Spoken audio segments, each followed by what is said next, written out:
Buenos días, soy la licenciada Fátima Candelaria Cuevas Cervera, egresada de la licenciatura en Ciencias de la Educación. Hoy vengo a impartirles a ustedes maestros un pequeño taller acerca de las habilidades docentes. Esto se hace con el propósito de mejorar así el aprendizaje, de la enseñanza-aprendizaje. Estas habilidades docentes son más que nada el perfil que un docente o un maestro debe de tener en el área de educación. Para comenzar necesitamos saber qué son las habilidades docentes. A continuación se las voy a explicar.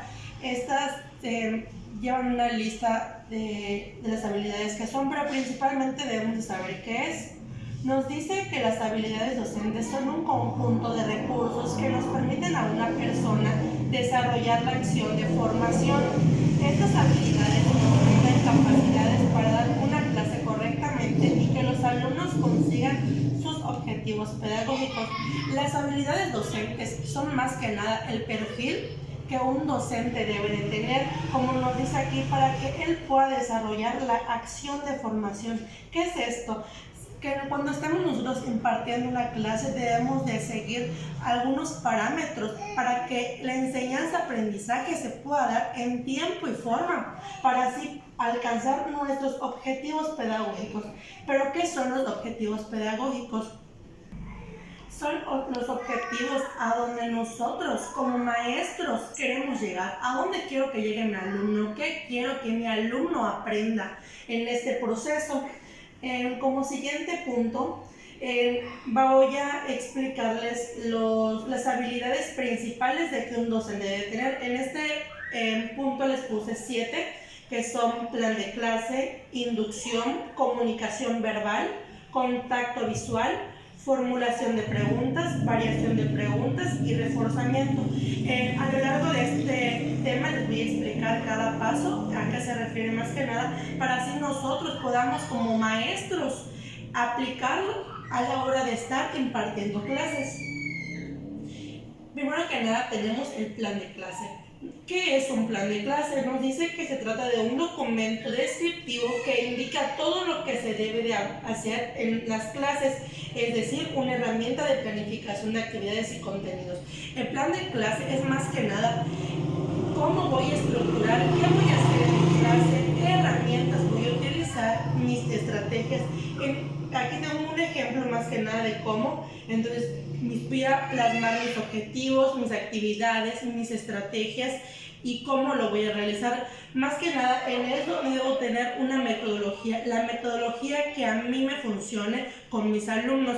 Sabemos que no todos los alumnos aprenden en el mismo ritmo, entonces yo como docente, ¿qué estrategias puedo implementar para que yo pueda tener este proceso pedagógico? Si mi alumno aprende en cierta forma un poquito lento que mi otro alumno, ¿cómo yo como maestro voy a adecuar ese aprendizaje para que mi alumno tenga ese proceso? Entonces en el plan de clase voy a plasmar todo esto.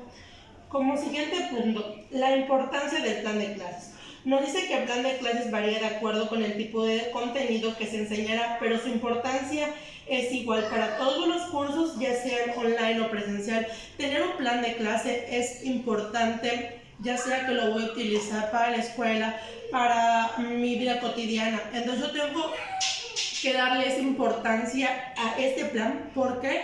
Porque es de vital importancia, ya que nos va a dar a dónde vamos a llegar, qué vamos a hacer, cuáles son mis contenidos, qué quiero lograr hasta cierto punto.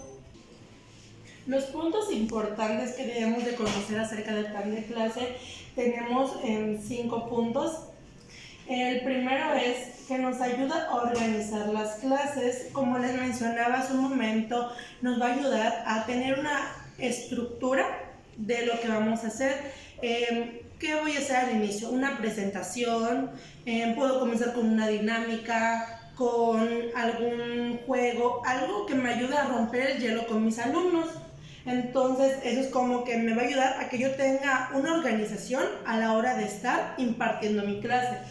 Como segundo punto, prever recursos y herramientas. ¿Qué herramienta voy a utilizar? Que si el día de mi clase tengo una exposición, ¿qué voy a utilizar? un proyector, una computadora, un rotafolio, cartulinas, un periódico mural. ¿Cuáles son mis herramientas que voy a utilizar para que yo pueda utilizar ese proceso? Porque no puedo llegar a mi clase y empezar a hablar de lo que es si no tengo un proceso, no tengo una estructura del tema que voy a hablar. Como siguiente punto tengo, facilita la construcción del guión. Es de lo que les hablaba hace un momento, de que yo no podía llegar a mi clase y simplemente dar el tema a la SA. Entonces, ¿qué es lo que voy a hacer? Que cuando yo tenga mi plan de clase me va a ayudar a que yo tenga un guión, un diálogo estructurado de todo lo que voy a utilizar. Como siguiente punto, posibilita la realización de cambios. Ese punto es muy importante.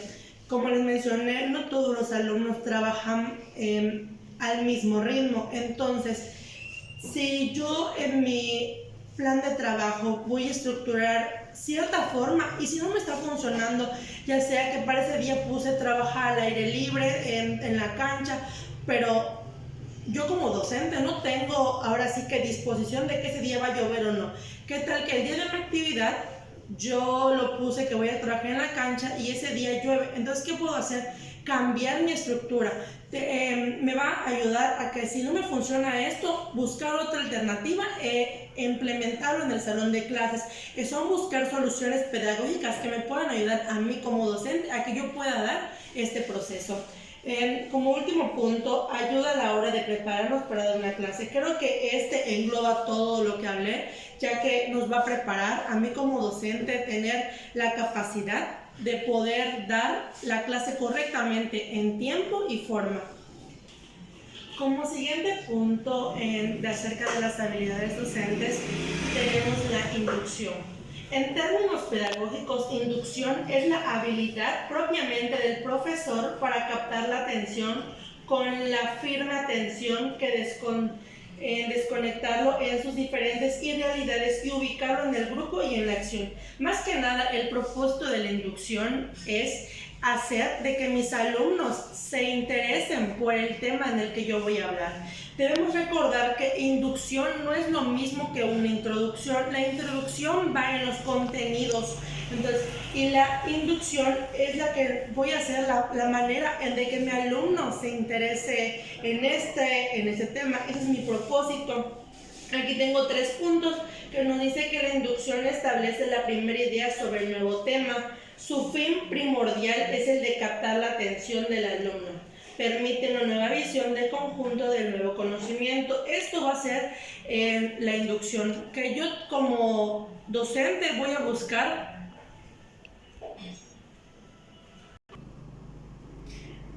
Bueno, y este sería el punto de inducción. Voy a pasar al siguiente. Tenemos la comunicación verbal y la comunicación visual. Nos dice que la comunicación verbal es la interacción entre 2 o más personas, ya sea de forma oral o escrita. Es fundamental en cualquier relación humana. La comunicación verbal es lo que ahora sí docentes, maestros, yo estoy haciendo con ustedes. Voy a estar utilizando obviamente el lenguaje para poder comunicarme. Este punto, esta habilidad docente es muy importante, ya que si yo no tengo una comunicación verbal con mis alumnos, no voy a hacer nada. ¿Por qué? Porque si yo llego nada más y les doy, no sé, el libro y les digo una indicación, abran la página 38 y léanla, sin antes yo darles ahora sí que una estructura de lo que ellos van a realizar. Entonces yo como docente tengo que pararme enfrente de mi clase, tener una comunicación, explicarles, preguntar si hay dudas. Aquí es donde entra la comunicación verbal. En la comunicación visual tenemos que el contacto visual es una de las herramientas más potentes de la comunicación no verbal y el punto de partida de la escucha activa. El contacto visual con los alumnos es fundamental para lograr una comunicación eficaz, puesto que la buena orientación de la mirada permite la captación inicial del alumno.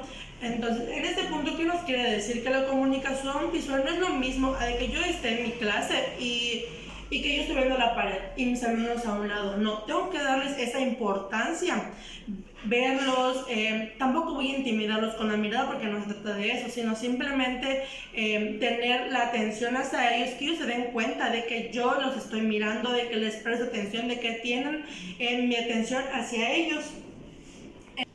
Entonces la comunicación verbal y la comunicación visual se podría decir que van de la mano, porque si yo, como les comenté, tengo una comunicación verbal buena, de nada me va a servir de que yo les esté hablando y no les esté bien. Entonces estos dos puntos van de la mano, van enlazados para así poder tener un buen proceso y yo pueda comunicarles claramente las ideas que yo quiero. Como siguiente punto tenemos la formulación de preguntas. Frecuentemente los instructores imparten su clase como una simple transmisión de información, sin permitir a los participantes participar activamente en ella. La formulación de preguntas puede facilitar esta participación. Sabemos que antes, un gran ejemplo en cómo era la escuela antes, de que el alumno solamente iba a recibir información sin aportar. Y ahorita no debe de ser así. Yo como docente debo tener la habilidad de que si entro en mi clase y estoy impartiendo un tema, preguntarle a mi alumno qué opina de ese tema, qué le parece, estamos de acuerdo con esto.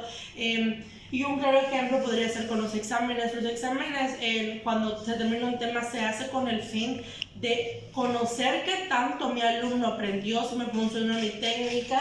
Entonces eso me va a servir para que yo pueda transmitirles la información y ver que en verdad se recibió lo que yo estoy dando. De ahí tenemos la variación de estímulos.